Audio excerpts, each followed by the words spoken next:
So the Canadian doctor, John McCrae, a major in 1915 when these events transpired, he was a doctor working here at the Essex Advanced Dressing Station. This was a station where the wounded would be brought from the Ypres battlefield and triaged and stabilized and then sent out by ambulance to more substantial field hospitals farther behind the lines. Now, McCrae is best known for writing perhaps one of the most poignant and long-lived poems of the First World War, In Flanders Fields. He wrote that after a friend was killed in an artillery attack. But when that happened, he was working here. So let's take a look at what this setup was and how it all functioned. So in this bunker set, we have 7 separate chambers, and these have been stabilized, but you can see that the first ones here that we're going to get to have sunken quite a bit. The front wall has come towards us, and the bottom of the bunkers has sunk substantially. You can see here it's kind of off kilter. This actually would have been the officer's mess. There's the roof that has come down. But this is the very first room in the complex. This was the officer's mess. So this is where McCrae, as the doctor running the operation, and of course the other officers here would have eaten.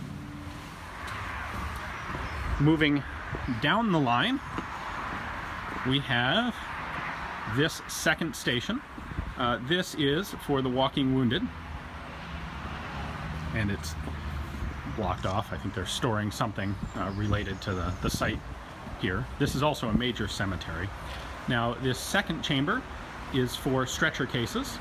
So originally triage would have taken place down in this area before you entered the bunker complex. So then you had the walking wounded in the first chamber. The stretcher cases here would stay in this bunker, and these would be people who needed treatment but had not yet been treated. So you'd stay in here until they were able to attend to you. This one's also collapsed a bit, as you can see.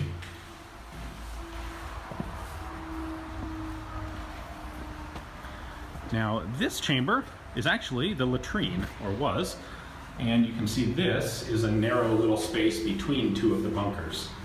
So there is not a space like this between the first 2. But this also gives you a good idea of how these were constructed. They would have built frameworks out of wood, right here, and then cast concrete. So you can still see all the casting lines from the wooden planks that were used to frame these up. All right, once you're past the latrines, you then get to the treatment station. So it is in this bunker that you would actually be treated.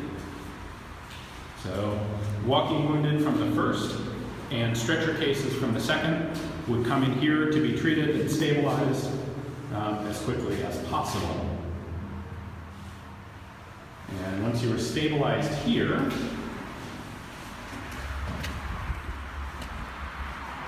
you would skip this one. This one was used as storage for the cooks. Once you were treated, you would go into this very last chamber in the complex, and this one was for patients who are ready for transportation off to a field hospital. So from the very beginning, your walking wounded, your stretcher cases, latrines, and then the dressing station, the food storage, the kitchen storage, and then basically the exit bunker. Now over here were much smaller little rooms where some of the officers' quarters were, the quartermaster supplies were, and all that survives of those are these little chunks of what was originally the top of the roof, or the front of the building. The men who worked here were barracked across this little canal right here. There was a bridge right approximately there, went across, and what is now a parking lot had the men's quarters.